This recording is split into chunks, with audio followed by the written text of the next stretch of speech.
That's right. We just wrapped up that interview with Vice President Harris in this room behind us. Just a few doors down is where it felt more like a pep rally of sorts to get the message out about vaccinations in the city of Detroit. Now, the people she was speaking to in that room here at TCF Center, they already got the message. They got the memo. In fact, they're the first responders and the community leaders who were gathering together to basically grab that rallying cry right from the Vice President, get that baton from Washington and say, pass this along to the people in your community. Detroiters, first responders, nurses, and others basically were all there to say, yes, we commit. We will do this at the Vice President's order to go out and tell Detroiters who aren't vaccinated to get the shot. Right now, the vaccination rate in the city of Detroit hovers at about 40%. I talked exclusively with the Vice President about her fears if people don't get the shot. First of all, thank you for meeting with us and talking to Fox 2. We know Detroiters love watching our station, and you wanted to talk directly to Detroiters. Yeah. For a moment, let's look into the fall. And we know that this Delta variant isn't going anywhere. What are your fears when it comes to what happens in a city that right now has such a low vaccination rate? To be very candid, my fear is that people will needlessly die. It is just a fact.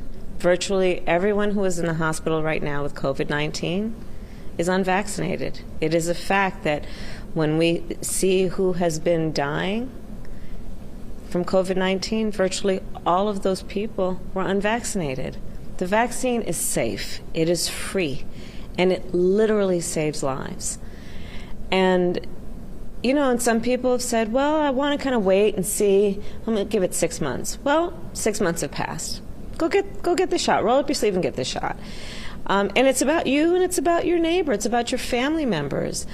Not only in terms of the fact that the Delta variant is even more transmissible than previous versions of COVID-19, not only because the Delta variant, which is increasing, is more, from many physicians are saying, more lethal in terms of its impact, but also it is literally that your family will miss you.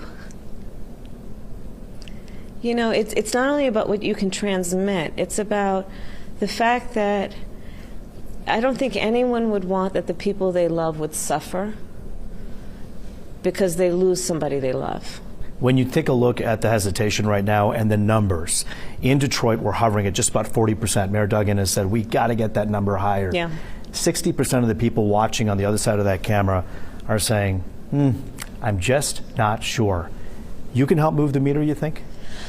I think that we have to continue to increase the conversation and the priority around vaccinations. And so I'm here as Vice President of the United States in Detroit because the people of Detroit matter. The people of Michigan matter. Every one of those lives. And if it takes a vice president or a president or whoever to travel around the country, which is what we've been doing, then that's what we'll do. That's what we'll do. It's that important. It's interesting, having interviewed Vice President Harris twice now. The first time I interviewed her was on Election Day when she was in town, talking about the same topic, about how severe, how awful this terrible virus has been for the entire country. She talked about it in November. She talked about it again today. Her tone in person, one-on-one, Hugh and Taryn, very different from when she's on stage, drawing from the energy of all those first responders who, again, she was rallying to get that message out to their communities, to talk to Detroiters to get this vaccine. In person, as you saw, even getting choked up, talking about the number of people who could die this fall if they don't get the vaccine. Roop Raj, Fox 2 News, back over to you. And Roop, really the location, the TCF Center, is very significant because, of course, that's where the vaccines were first offered in Detroit, and very important. Also, it's where some of the allegations from the voter fraud came from as well. And we know she also spoke about voting rights, and that's going to be coming up a little bit later on. You know what? She absolutely did talk about that. We had an opportunity to chat with her about the vaccines. I had 4 or 5 questions on my list. We got through about 3 of them. They went so long on stage, Taryn, that they cut our time down by just a little bit. And so I wasn't able to get to that one-on-one. But on stage, she did talk about the priorities that the Biden-Harris administration has to make sure that people's right to vote is protected. She basically has said in the past, and the administration has echoed this, saying that the people's right to vote is currently being threatened by some lawmakers who believe that there should be other rules that are applied to how these elections are run. So certainly that's something that she is very passionate about. Taryn, right now we know that the DNC is putting $25 million behind an initiative that she's also backing to make sure that people's voters' rights are protected. Yeah, a lot of important issues that she was dealing with today. Thank you, Roop, for that report. You bet. Yeah, Roop, great job. The Republican National Committee criticizing Vice President Harris's trip to Detroit. In a statement tonight, the committee says she's, quote, too busy trying to shore up Gretchen Whitmer's failing re-election campaign and peddling lies about election integrity efforts. Kamala Harris, they say, is ignoring real issues like closing the southern border and reopening the U.S.-Canadian border.